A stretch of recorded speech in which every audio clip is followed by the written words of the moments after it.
my review on the Zygor in-game leveling guide. Basically, you can see here that the big window here is the Zygor 1 through 70 Horde leveling guide. I didn't choose the Alliance guide for personal reasons, but you know, it's two different things. So basically, it's really cool here because everything is in-game. What this means for you is that you don't have to ALT+TAB out of it or change any settings in the game. Basically, just install the add-on, which is really simple. Just put the 3 folders that came with the zip into your add-on folder, and you're ready to go. You can see here it's on your mini-map. Turn it on and off, and here it is. Now this thing is really bulky to begin with, but it shows all the information here. It automatically detects what level you're at, and you just have to find what step you're going to go at. It's good to start this out from the beginning, but you can start it from any level, and the great thing is you can start it from any class as well. This isn't a class specific like Jonas Horde, to where you have to use a hunter for most things or you're going to have a difficult time. No, this is made so that any class can make it through the guide simply. It's really cool because one of the things that it shows here is what current level you should be at based on which step you're at.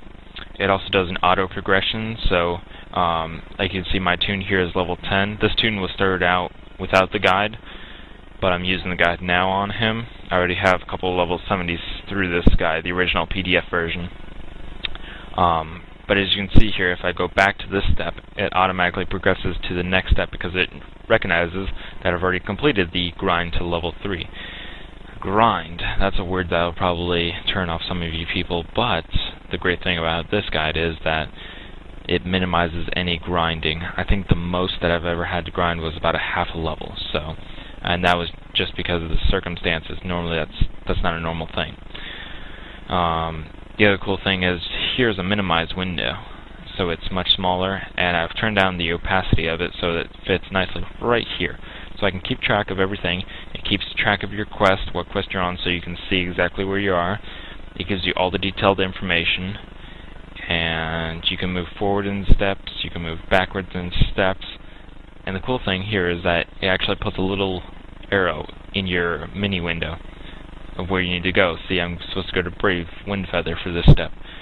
I've already completed that quest, but basically it'll give you a waypoint right here, it'll give you on your mini-map, and it'll give you on your main map right here, as you can see.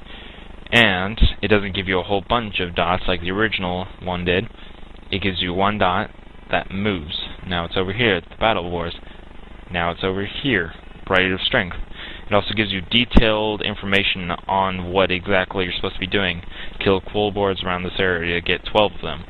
It keeps track of how many you've gotten so far so that as soon as the quest is done, it moves on to the next one. And it just keeps going and going and going and going until you've reached level 70. To change anything in here, you have to open this up and go to the options, or you can do it from here, the add-on preferences. Basically, you can choose the icons, how big the icons are, what the opacity of the windows are, whether you want it to automatically step forward or not, whether you want it to auto-size the mini window, on and on. Now, what I found really cool was you can keep these options open and just hover over this window, and then go, oh, okay, I want to change this, and then hover over it, and it turns transparent, which is really nifty. Not that useful when you're talking about options, but it's a really cool thing that might come in handy later for some other add-on users. The other really cool thing is it actually brings up on your minimap a dot, as you can see right here. Check out my minimap. There's a dot, there's a dot. That's where I'm supposed to be going for that step. And as you can see, it provides the waypoint, a new waypoint every time. So let's go back one, see at 44 yards. It gives you the information on what the quest is, and then how close you are to it, and about how long it's going to take, which is basically the cartographer add-on, but it's really cool how it automatically does it. I've already leveled up a few tunes with this. None of them gotten to 70 yet, since the in-game add-on has just recently come out, and I just got my hands on it like 2 days ago. So once I get my tunes up to level 70, you'll see a full picture screenshots on probably Zygor's website. I'd like to thank Zygor. He's been very, very helpful and very responsive to any email concerns I have. And this has been the review. I hope you enjoyed it, and I hope you buy it. This is an awesome program.